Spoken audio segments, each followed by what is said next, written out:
Okay, quick little cyber pandemic here. The COVID-19 crisis would be seen as a small disturbance in comparison to a major cyber pandemic. This is coming from TechCrunch.com, and that'll be interesting in a moment. The headline is Sensitive U.S. Military Emails Spilled Online. The U.S. Department of Defense secured an exposed server on Monday that was spilling internal U.S. military emails to the open internet for the past 2 weeks. The exposed server was hosted on Microsoft's Azure Government Cloud for Department of Defense customers, which uses servers that are physically separated from other commercial customers, and as such can be used to share sensitive but unclassified government data. The exposed server was part of an internal mailbox system, storing about 3 terabytes of internal military emails, many pertaining to U.S. Special Operations Command, or U.S. SOCOM, the U.S. military unit tasked with conducting special military operations. Speaking of that group, there's been some recent ISIS hits recently. Oh, really? Which would have been under U.S. SOCOM, I believe. But a misconfiguration left the server without a password, allowing anyone on the internet to access the sensitive mailbox data inside using only a web browser, just by knowing its IP address. That means so anyone listening to this could have accessed this confidential military server. They're just following orders from the president. They all want to use your data. Yeah, it's about time we got some real transparency in the government here. Open up all the servers. Anurag Sen, a good faith security researcher known for discovering sensitive data that has been inadvertently published online, found the exposed server over the weekend and provided details to TechCrunch so we could alert the U.S. government.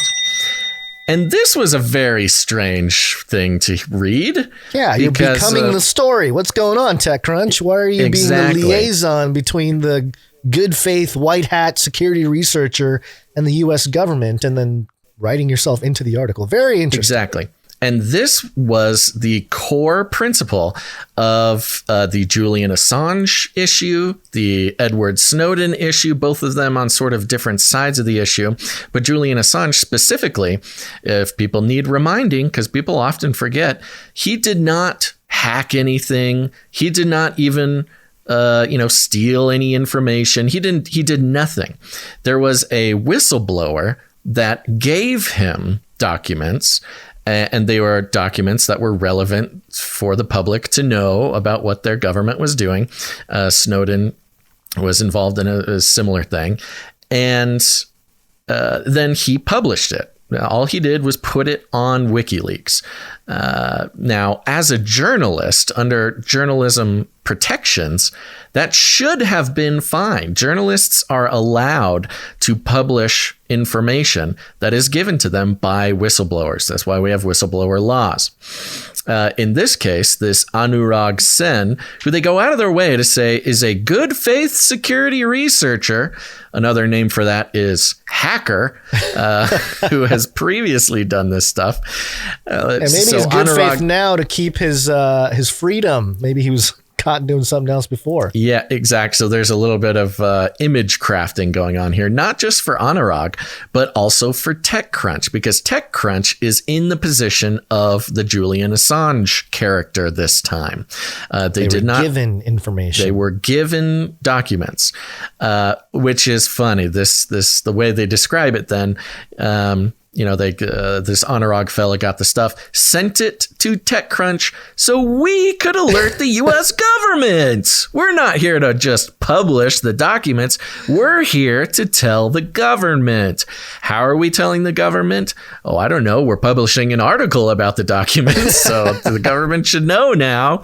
So this was kind of put in there, for legal reasons, to try to not get Julian Assanged in this case. The server was packed with internal military email messages dating back years, some of which contained sensitive personnel information.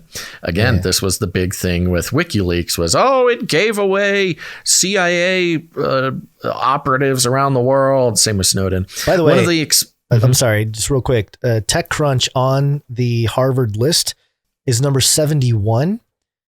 They are owned by Apollo Global Management private equity firm. Verizon Wireless is involved here. So yeah, I mean, they are pretty much a government apparatus in terms of its. That's a good question. I mean, they are as government. They're not. They're not directly, but of course, you got venture capitalists and. Yeah, they're not CIA, but they're as government as telecom is. Verizon. Right. Telecom is basically an extension of the government. It's owned by Verizon Media, so yes, it's all under the umbrella of Verizon. So there you go. The server was packed with internal military email messages dating back years. I mentioned that part. One of the exposed files included a completed SF-86 questionnaire, which are filled out by federal employees seeking a security clearance and contain highly sensitive personal and health information for vetting individuals before they are cleared to handle classified information. These personnel questionnaires contain a significant amount of background information on security clearance holders, valuable to foreign adversaries. It just so happens, huh? In 2015, suspected Chinese hackers stole millions of sensitive background check files of government employees who sought security clearance in a data breach at the U.S. Office of Personnel Management. None of the limited data seen by TechCrunch, so they've seen it, appeared to be classified, which would be consistent with USSOCOM's civilian network, as classified networks are inaccessible from the internet.